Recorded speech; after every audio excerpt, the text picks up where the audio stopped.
नमस्कार, मैं हूं अंकुर और आप देख रहे हैं सत्यहिंदी.com। आइए एक नजर डाल लेते हैं अब तक की सुर्खियों पर।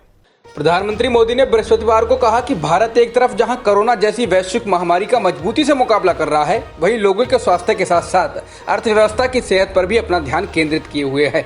पीएम मोदी ने कहा कि आत्मनिर्भर भारत का मतलब ये नहीं है कि विश्व के लिए दरवाजे हमारे बंद हो गए हैं।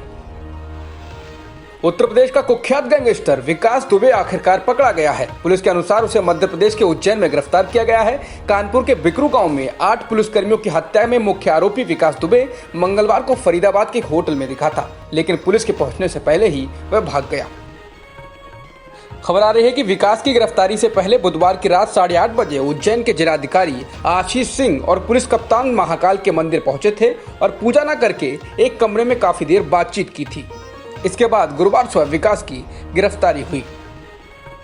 विकास दुबे के पकड़े जाने के बाद मध्य प्रदेश कांग्रेस ने कहा कि नरोत्तम मिश्रा पिछले विधानसभा चुनाव में बीजेपी की ओर से कानपुर के प्रभारी थे और वही टीवी पर सबसे पहले बयान देने आए। कांग्रेस ने कहा कि दाल में कुछ काला की बात तो छोड़िए, यहाँ तो पूरी दाल ही काली है। छत्तीसगढ़ कांग्रेस ने भी कहा है कि विकास दुबे ने उस राज्य में आत्मसमर्पण किया है जहाँ नरोत्तम मिश्रा गृह मंत्री हैं। ये संयोग है, प्रयोग है या फिर सत्ता का दुरुपयोग है। उज्जैन पुलिस ने लखनऊ की एक गाड़ी को बरामद किया है, जो लखनऊ के वकील की गाड़ी है, जिसके बाद 2 वकीलों को पुलिस ने थाने में बिठा लिया है और पूछताछ की जा रही है। पुलिस को शक है कि विकास दुबे इसी कार से उज्जैन आया है। वकीलों का कहना है कि वो मंदिर में दर्शन के लिए आए हैं। उत्तर प्रदेश के मोस्ट वांटेड गैंगस्टर विकास दुबे की गिरफ्तारी काफी आसानी से हो गई है। वो निहत्था था। सवाल उठ रहा है कि उसने सरेंडर किया है या गिरफ्तार हुआ है। इसे लेकर पुलिस की कहानी पर सवाल उठ रहे हैं। मंदिर परिसर में सुरक्षा के लिए तैनात कर्मचारी द्वारा विकास को देखने की सूचनाएं आई। इसके बाद उसने तत्काल आला अफसरों को अलर्ट किया और पुलिस ने विकास को आसानी से हिरासत में ले लिया। विकास की गिरफ्तारी से ठीक पहले मीडिया भी मौके पर पहुंच गया। मीडिया कर्मियों ने विकास को ले जाने की घटना की रिकॉर्डिंग की। मीडिया के सामने पुलिस ने तो कुछ नहीं कहा, लेकिन विकास ने खुद आगे आकर चिल्लाते हुए कहा, मैं विकास दुबे हूं, कानपुर वाला।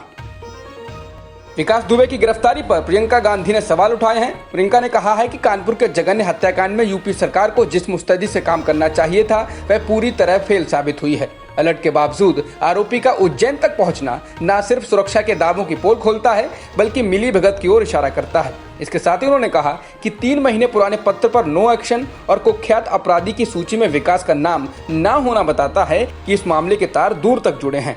यूपी सरकार को मामले की सीबीआई जांच कराकर सभी तथ्यों और प्रोटेक्शन के ताल्लुकातों को जगजाहिर करना चाहिए।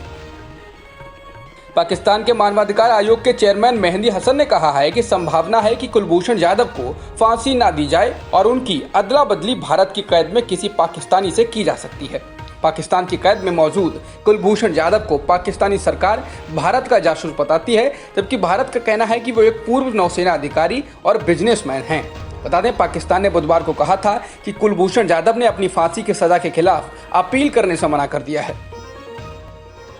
चीन के विदेश मंत्री वांग यी ने उम्मीद जताई है कि अमेरिका चीन के प्रति और उद्देश्यपूर्ण समझ विकसित करेगा और उसके प्रति तर्कसंगत नीति बनाएगा। China US think tank media forum में चीन के विदेश मंत्री ने कहा कि अमेरिका चीन को अपना दुश्मन समझने में कोई कमी नहीं छोड़ रहा है। उन्होंने आरोप लगाया कि अमेरिका चीन के विकास को हर कीमत पर रोकने की कोशिश कर रहा है और इससे अमेरिका चीन संबंधों में भी रुकावट आ रही है। वांग यी ने चीन का पक्ष रखते हुए कहा कि उसका कोई मकसद अमेरिका को चुनौती देना या उसकी जगह लेना नहीं है। हांगकांग में चीन के विवादास्पद राष्ट्रीय सुरक्षा कानून के विरोध में ऑस्ट्रेलिया ने कदम उठाए हैं। ऑस्ट्रेलिया प्रधानमंत्री स्कॉट मॉरिसन ने चीन नियंत्रित इस क्षेत्र के साथ किए गए प्रत्यर्पण संधि को खत्म करने का ऐलान किया है।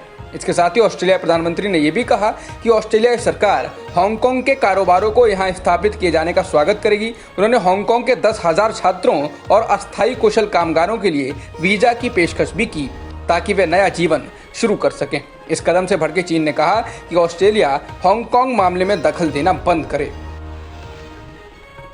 भारतीय सेना में सभी अफसरों और जवानों को अपना फेसबुक और इंस्टाग्राम अकाउंट डिलीट करना होगा। सेना ने इसके लिए 15 जुलाई तक की तारीख तय की है। इसके बाद इस बात की जांच होगी कि अकाउंट्स डिलीट हुए या नहीं। केंद्र सरकार ने एक बार फिर कहा है कि देश में अभी भी कोरोना का सामुदायिक संक्रमण नहीं हो रहा है।